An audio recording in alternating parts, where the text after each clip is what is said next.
Assalamualaikum warahmatullahi wabarakatuh. Alhamdulillah, hari ini kita masih dipertemukan dalam keadaan sehat walafiat. Bedanya kali ini kita bertemunya melalui online ya, karena memang kondisi yang tidak memungkinkan untuk bertatap muka secara langsung. Untuk informasi berikutnya mengenai PPDB ya.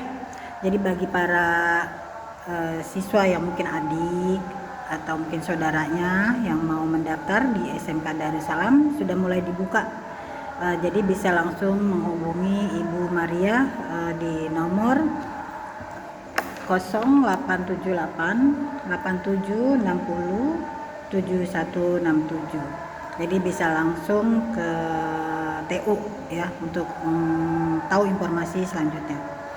Baik, untuk melanjutkan materi sebelumnya, kali ini kita akan membahas mengenai sistem pengarsipan. Di mana sistem pengarsipan itu ada 5 macam ya. Pertama adalah sistem masalah, yang kedua sistem wilayah, ketiga sistem abjad, dan keempat sistem nomor, kemudian yang kelima sistem tanggal. Sistem masalah itu apa sih?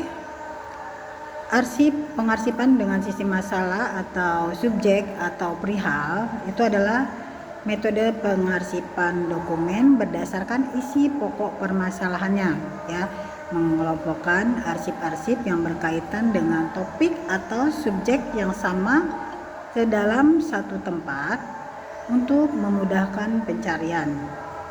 Dan biasanya melibatkan klasifikasi berjenjang, pokok masalah, submasalah, sub-submasalah dengan kode khusus.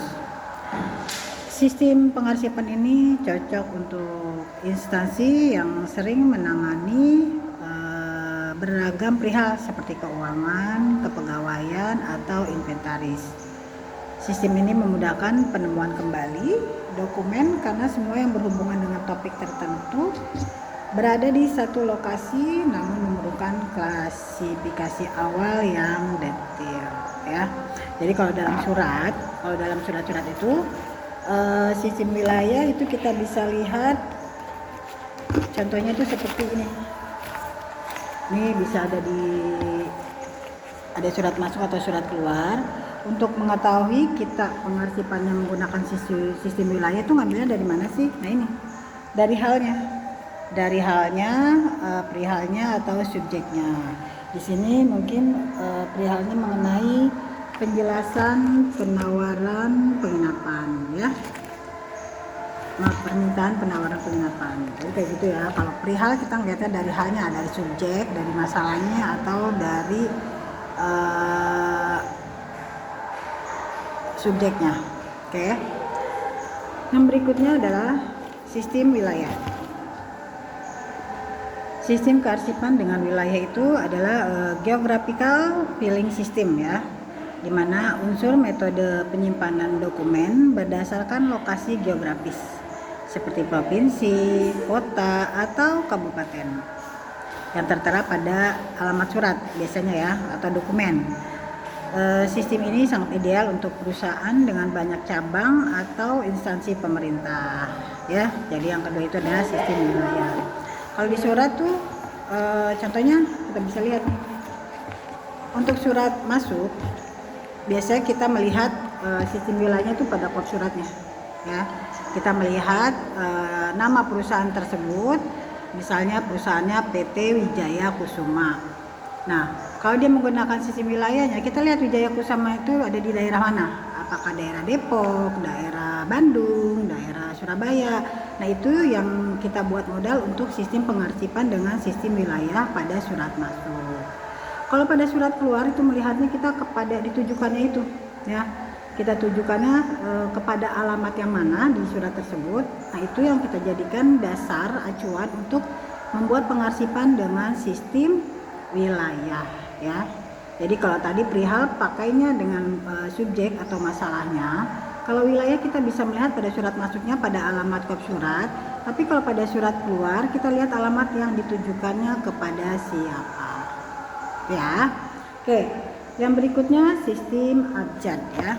Sistem abjad itu atau alfabetis yaitu metode penyimpanan dokumen yang mengurutkan arsip berdasarkan urutan huruf abjad dari A sampai Z ya.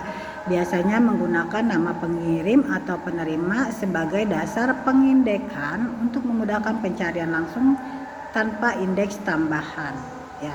Nah, kalau dalam surat itu, kalau sistem abjad itu kita biasanya melihatnya dari nama PT-nya ya. Kalau tadi perihal pakai subjek atau masalah, wilayah pakai nama tempat kota atau provinsi tersebut. Kalau sistem abjad kita melihat dari nama perusahaannya tersebut. Misalnya kalau di sini kalian bisa lihat PT Samara Logistik ya. Nah, ini yang dibuat acuan untuk kita mengirim, mengarsip dengan sistem abjad ya. Jadi kalau dia pada surat masuk atau keluar, kita lihat nama PT-nya, PT Samara Logistik. Terus ada lagi PT Wijaya Kusuma. Nah, itu PT nama Wijaya Kusumanya dan Samaranya itu yang buat acuan kita. Misalnya W sama S duluan mana? Misalnya W duluan, W berarti W nanti pengabjatannya paling atas, atau S duluan yang paling atas berarti yang paling dulu di abjadnya berarti dia yang paling atas. Jadi kalian menyusun dulu nih abjadnya. Yang paling awal itu abjadnya huruf apa nih nama PT tersebut ya. Jadi itu yang dibuat acuan kepada untuk mengarsip dengan sistem abjad. Berikutnya dengan sistem nomor ya. Sistem nomor itu biasanya kita diindeks dulu, diklasifikasikan dulu. Misalnya ya, di dalam perusahaan bisa kalau surat-surat hutang itu diindeksnya untuk nomor kodenya pakai 001. Mungkin surat piutang masuknya ke 002, atau mungkin surat undangan masuknya ke 003.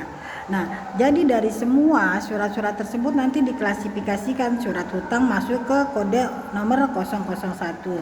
Surat piutang tadi masuk ke kode nomor 002. Dan surat undangan masuk ke 003. Jadi kita harus klasifikasikan aja, tidak berdasarkan nomor surat yang ada di sini, tidak ya. Karena kan kadang setiap surat itu ada nomornya. Nah, ini tidak bisa dibuat acuan, tapi kita memang harus klasifikasikan dulu berdasarkan perihalnya. Perihalnya apakah dia masuk ke surat hutang, masuk ke surat tagihan, atau ke surat undangan atau surat yang lain-lain.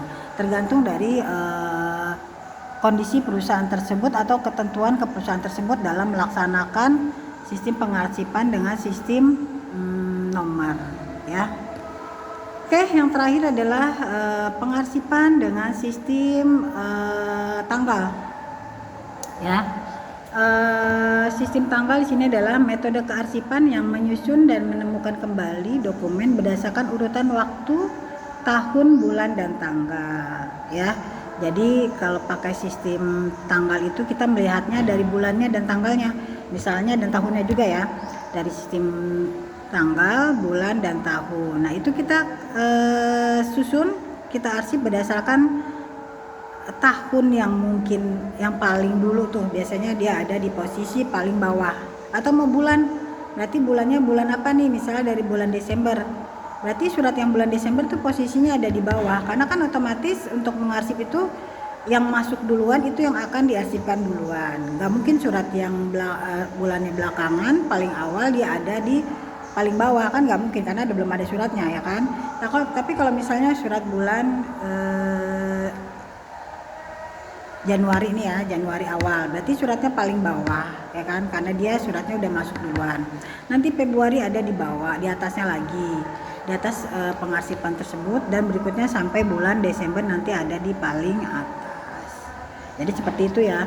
Jadi kita bisa melihatnya di tanggal ini nih, kalau sistem bulan, tanggal, dan tahun untuk sistem tanggal ya. Nanti pada saat penggaitannya, pembuatan gait untuk pengarsipannya itu kita menggunakan bulannya, bukan tanggalnya. Tapi tetap kita urut suratnya, kita lihat tanggalnya mana yang paling dulu masuk, berarti dia yang paling bawah ya. Jadi untuk kali ini materi pengarsipan dengan 5 sistem tersebut cukup sampai di sini. Mungkin kalau ada yang mau ditanyakan nanti bisa langsung pada saat kita bertemu tatap muka langsung, kita langsung praktek untuk pengerjaan kelima sistem pengarsipan tersebut. Kurang lebihnya Ibu mohon maaf. Assalamualaikum warahmatullahi wabarakatuh.